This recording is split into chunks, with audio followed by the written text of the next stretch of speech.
Hello, my name is Roman Djindjiashvili, and this is a lecture about one particular player that I always admired, and I have met him number of times, and I played him also. Well, my age allowed me to play to some world's greatest players.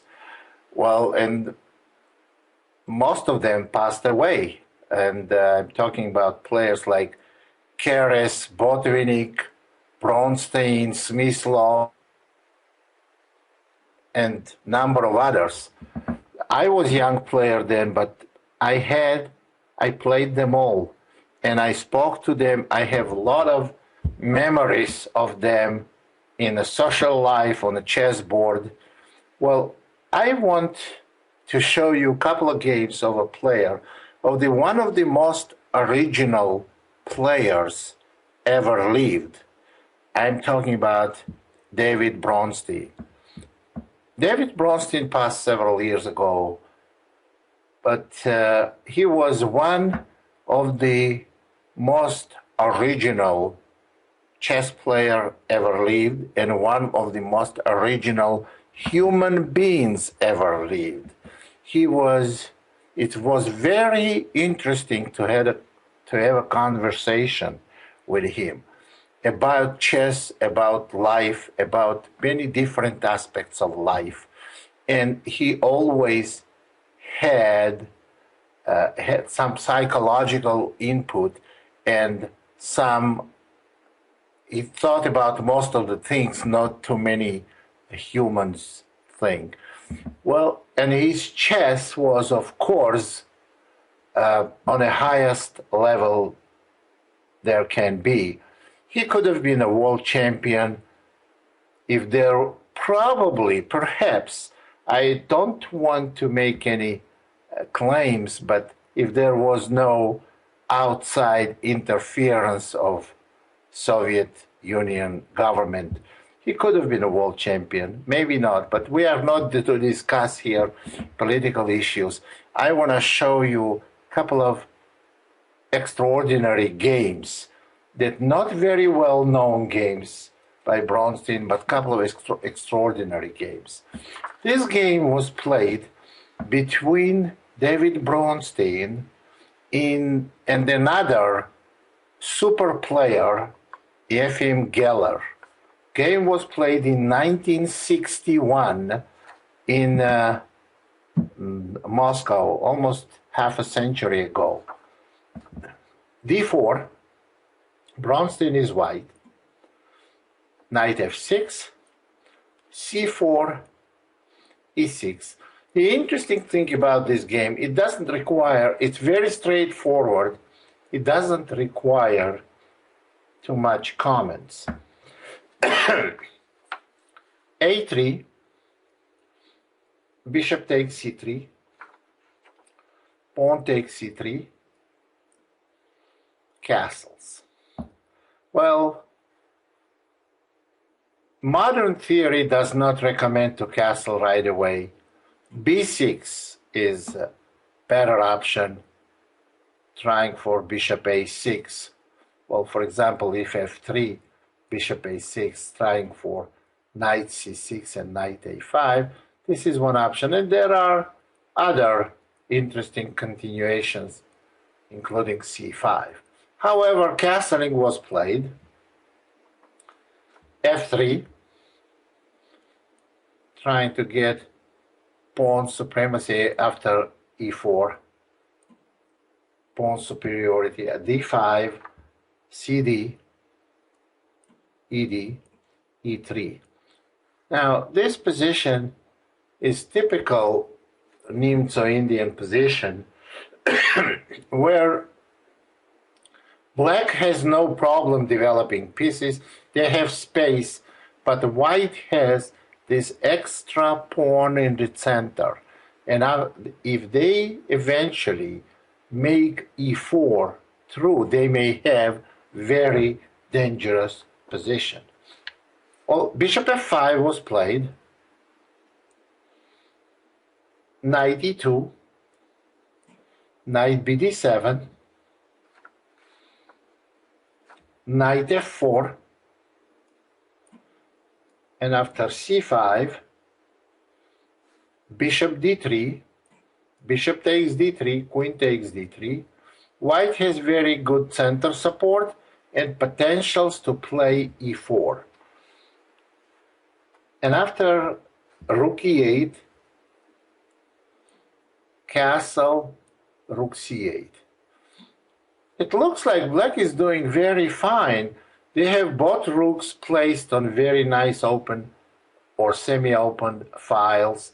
They have knights developed, but white has this extra pawn in its center again and potential for e4. And plus, bishop on c1 may become very active piece if position opens. So after rook c8, rook b1 was played, and black went queen a5. I don't know if it was necessary to give b7 pawn, but if black plays b6, then they will never be able to play queen a5. So black played queen a5,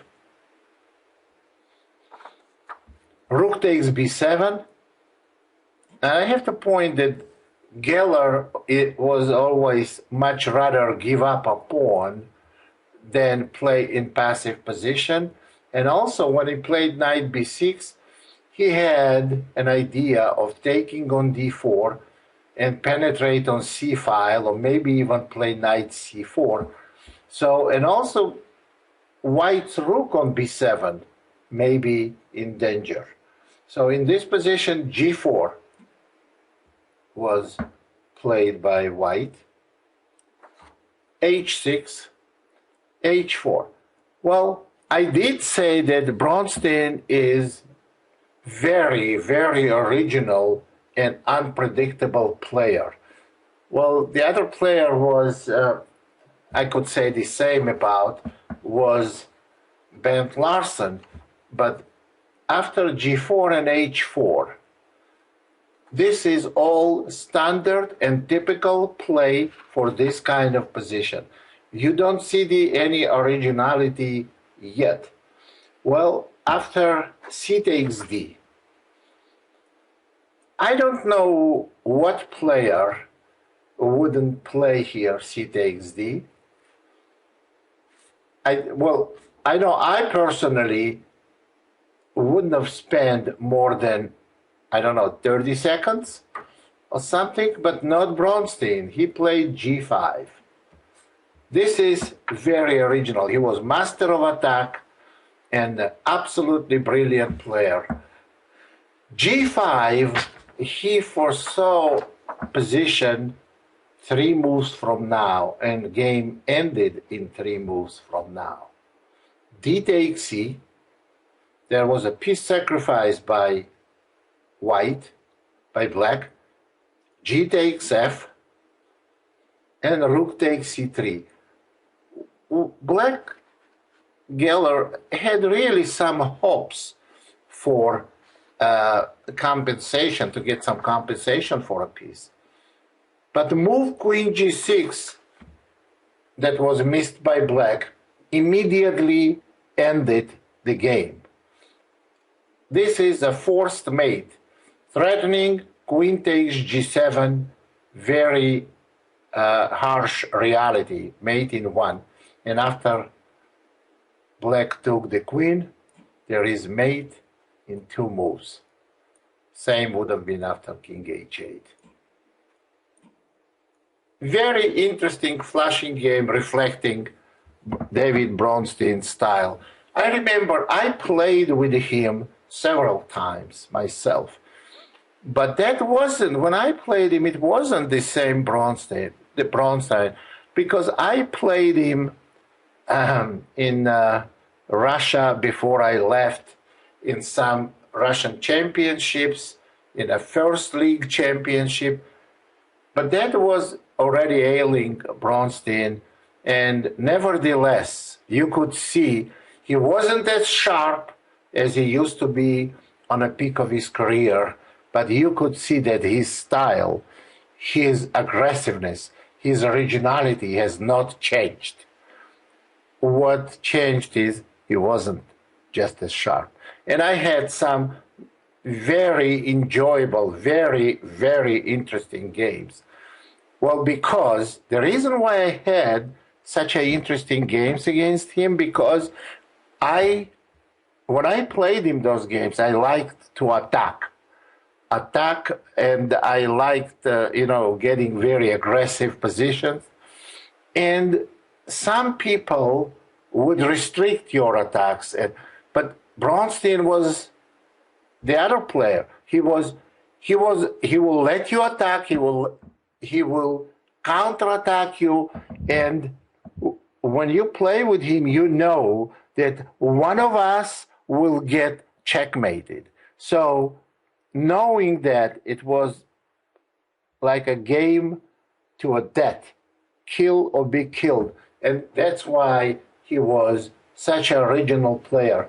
Well, but don't forget that he could play some incredibly powerful positional games as well. He was a well-rounded player, and that's why he was always on top 3-4 players in the world when he was on the peak of his career. This game was played in a Moscow championship between David Bronstein and Nikolai Bakulin, was very strong international master from Russia. And I remember standing over this board, and I was visiting Moscow then, and I got great joy and pleasure by watching this game. And a few days ago, I found it on internet, and I was very surprised. Oh yeah, I remember this game. I remember standing there, and I tried to run it through the lie detector test, which means through Rivka. And Rivka was impressed with the Black's play, and in a way that she agreed with most of the moves. And if Rivka agrees, this is like a higher judge for chess. So let's see the game. There was Caro-Kann defense. It's a known Caro-Kann variation that I used to like it too. This keeps position off balance, unbalanced position. G takes F, bishop E3, bishop F5, queen D2, double F pawns give position some special twist, and E6, knight E2, knight D7, knight G3, bishop G6, bishop E2, queen C7, castle short. In my opinion, is a lot safer to castle long. Playing Bronstein, you should avoid castling the opposite sides of the board. And plus, open G file indicates that Black should start attack on queen side. Black started attack and ended attack on the king side. So after castling H5, rook FD1, preparing F1 square for knight H4, knight F1, nothing indicates that White's king may be in danger in a few moves. H3, G3, and castling long. C4 was played in this position, and black played c5 just to prevent, on bishop d6, to prevent c5 move and bishop f4, which may lead to not such a good consequences for black. And also, by playing c5, you see queen may go to c6, moving one square up, and potential mate threat on g2. So after c5, d5 was played, and e5 was played. Now white has great protected pass pawn, but it's too far from endgame, and black has dynamic pawn structure. The f pawn will go to f5, f4, trying to open white's king position. So after e5, rook a c1, but rook a c1, f5, of course, that's the only natural move in this position. White played b4. Of course, black has no intention of taking on b4 and allowing c5, and where white is going to have very dangerous position. So bishop d6 was played, f3, and now black goes on with the demolition of white's king side. Bishop f2, rook d2 e8, king h1, and rook h2 g8. I always said, do not, I told my students to, do not try to open position until you make sure that all your pieces placed on a best possible position. Rook h2 g8, rook e1, e4. There it goes. Now position starts opening rapidly, and white is almost lost here. Bishop takes c5, knight takes c5, pawn takes c5, and queen takes c5. Two bishops, two powerful bishops for black, two powerful rooks, and very dangerous position of a king. This is practically hopeless. Bishop d1 and bishop c7. G takes f, e3, attacking the queen, and there goes the end of the game. Queen e2,